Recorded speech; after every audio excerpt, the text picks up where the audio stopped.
Motivations with Dan Stratton. I want to talk again today about setbacks. This will be part 3. And I want to talk to you about it and how to make setbacks your friend, or how to turn setbacks into motivation, how to turn them into victories, and how to really not be afraid of them, to expect them, and then to move forward. Recently, I lost a good friend. I didn't lose him. He's in heaven, but he died, Jerry Savelle, and he was a mentor to me, and he was a good friend to both Annie and I. He ministered at our church in New York City close to 30 times in 30 years. We've been friends since 1989, so that's 35 years, which is over half of my life. And he's just been a blessing to us. He's been there for us in lean times. He's been a great advisor when I've had difficulty with people, or I just didn't know which way to turn in terms of decisions, life decisions. And so he's been a real blessing to our family. He was there when Danielle was dedicated to the Lord in 1993. He did that dedication for us. And then he was there again for us in 2019, when Danielle married her husband, Stephen, and he did the service. Danielle wanted him to do the actual wedding ceremony for them, and he was there. He's a good friend, and he came and he ministered even in our smallest events down on the floor of the exchanges, Bible studies. Came down and loved to watch me trade back in the day, back in the 90s. Used to come and just go up to the visitors' observation deck and actually watch me. I didn't even know. He and my wife would be up there, and they'd watch me for half an hour trade at the end of the day, and they'd watch me trade the close, we called it. And it was something. But to lose someone like that, someone that was always in your corner, he wasn't in my life every day, but he was there just in my back pocket, like he was just always with me, so that when trouble came, I could call him if I wanted to call him. So how do I turn that around now? How do I turn that around? I've learned in my life that when something goes awry, if someone who's been carrying a lot of weight, impacting things, taking care of things, leaves, for whatever reason, on a job, on a team, in a group, or in life, that somebody else has to step up. And so, sometimes we kind of go through life depending on other people to do certain things that we never thought that we would have to do. We never thought that we would have to step up and become a stronger leader, a better example, a louder voice, more available, all those things. And all those things are promotions, if you look at them properly.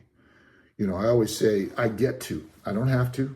I don't have anything that I have to do. I don't have to. I don't have to breathe. I don't have to eat. I don't have to sleep. I don't have to, but I need to. It would be a good idea if I did. And it's the same thing here. When somebody goes to heaven, there's a void that's left. And I'm not talking about moving into his job but I'm talking about in the realm of life, being there for others, being available to give advice, to be available, to be a listening ear, to be available, to be supportive, like he was.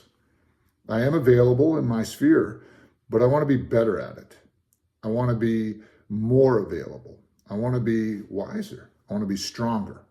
And so when you see that void, rather than just being sad or grieving, take stock and step up. Last year, my dad died. He went home to be with Jesus. And he's in heaven also. I know he's born again and saved, and he's in heaven, which is wonderful. But I miss him. And in my family, there's a void. There's a void. And as the oldest son, his oldest son, the oldest kid, It's my job to make myself more available, to be more attentive, to be more supportive to my brothers and sisters. And so that's something that, they may not need, but I recognize it, this setback, his death, Jerry Savelle's death, I recognize it as an opportunity to up my game, to get stronger, to take more responsibility. And I suggest when you look at your life, a lot of times we have a tendency to suffer a loss and then we just kind of leave it in the loss column and we call it a loss. I learned a long time ago as a commodities trader in one area, as an athlete in another area, the quickest way to lose is to quit. You can lose in the first inning of a baseball game if you just stop trying. You can lose in the second quarter of a football game if you just give up. I've seen guys do it. As a commodities trader, if I had a bad trade on my first trade of the day at 9 o'clock, I'm down 10 grand at 9 o'clock. I still got all day to make that 10 grand back if I don't quit. And if I have a bad full day and I'm down 18 grand at the end of that first day, I got a whole week to turn that around and make it positive and make it stronger. So when you learn in life that setbacks don't defeat you, quitting defeats you. And when you start to see that setbacks are opportunities rather than something you just write off like that'll never be replaced. When my father died in last year, 2023, my grandson was almost a year old. So the loss of my dad hurt. It hurt. But I had my grandson. And the joy of my grandson filled my heart. And the fact is, my grandson's in my life almost every day. Where my dad, I'd go see him 3-4 times a year. He lives in Minnesota. I live in New Jersey. And he was in my life, in my thoughts, and in my DNA, and in my discipline, my work ethic, everything like that. But my grandson was now in my life.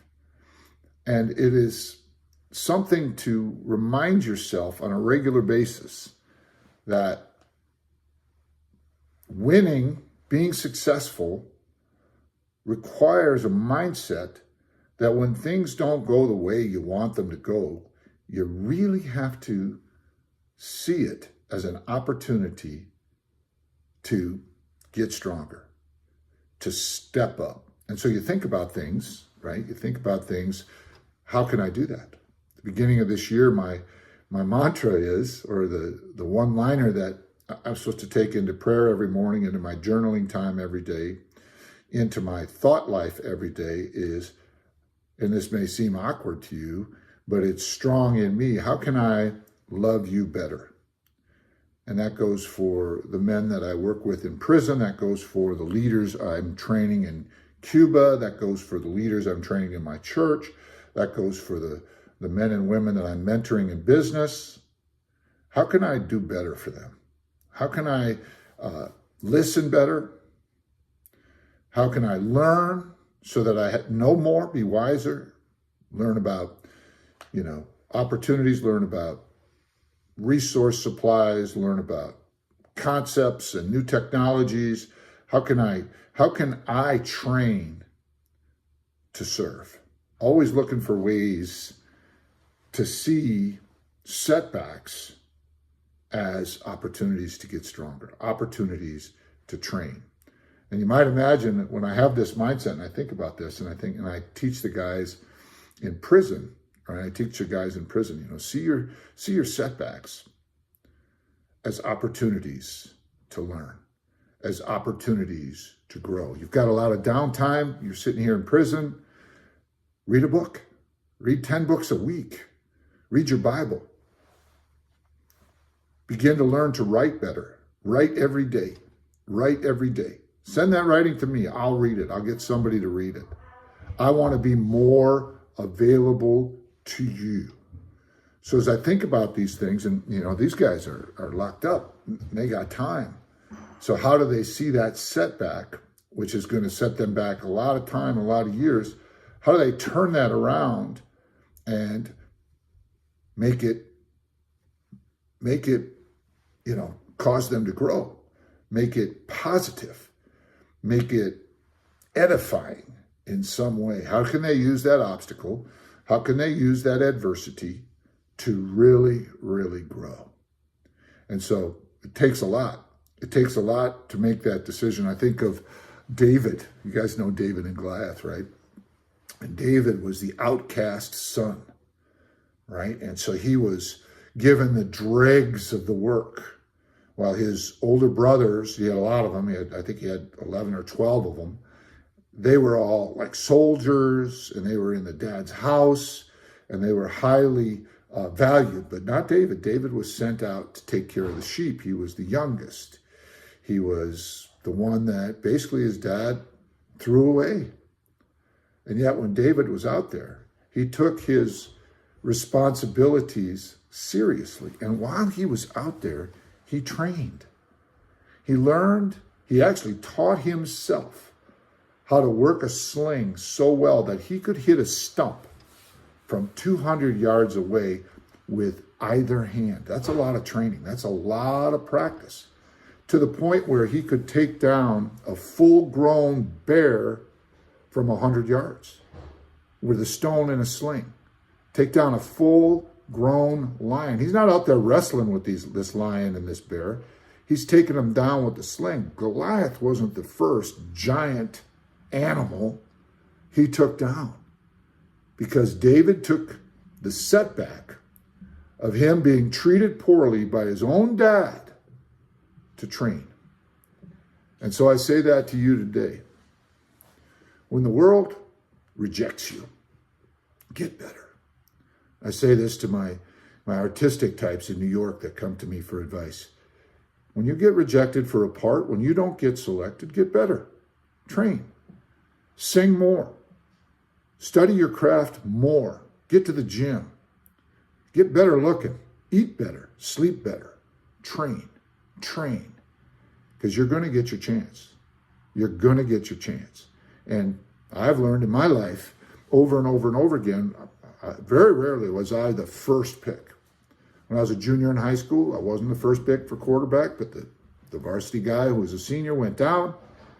I got the job, and I started for 2 years, set some records, ended up going to Yale University, getting into college. But I wasn't the first pick. I was a defensive linebacker. I was starting on a linebacker. I was captain, but I wasn't the first pick for quarterback. And it's quarterback that got me into college. Same thing happened when I got to college. I had to switch positions to get on the starting lineup and to letter. So now I'm a receiver playing behind a guy who went to the pros and played for 10 years in the pros. So then all of a sudden he graduates, and now it's next man up. And I was the next man up. And in fact, there was a guy in front of me on that in my junior year, and he went down. And then I got the job, but I was ready. I had trained. I didn't sit there and see the fact that I was number 2 on the depth chart as a negative. I just knew that when my opportunity came, and it would, that I would be ready. I would be ready. Now, I'm telling you right now, opportunities are coming, and some of you have just experienced setbacks. You need to make that setback, you need to place it in your mind in a different place. Not as a negative, not as an opportunity to quit, but as an opportunity to get stronger. The Bible talks about if a door closes, God's going to open another one. And every now and then, God actually closes doors so that you don't go through the wrong door. Start seeing closed doors, rejection, as good, as I wasn't supposed to go that way. And just find another way to go. God has not given you the spirit of fear, but power, love, and a sound mind. God has not given you the spirit of fear, but power, love, and a sound mind. Setbacks, make them your friends. Begin to prepare and train and watch good things start coming your way on a regular basis. Watch good people start recognizing your resilience, start recognizing character in you. And as you're training, you'll start to up your game and your competence level will come up, and they'll start recognizing skill sets. And I always see it. You're going to see things clearer. You're going to be more efficient. You're going to be more productive.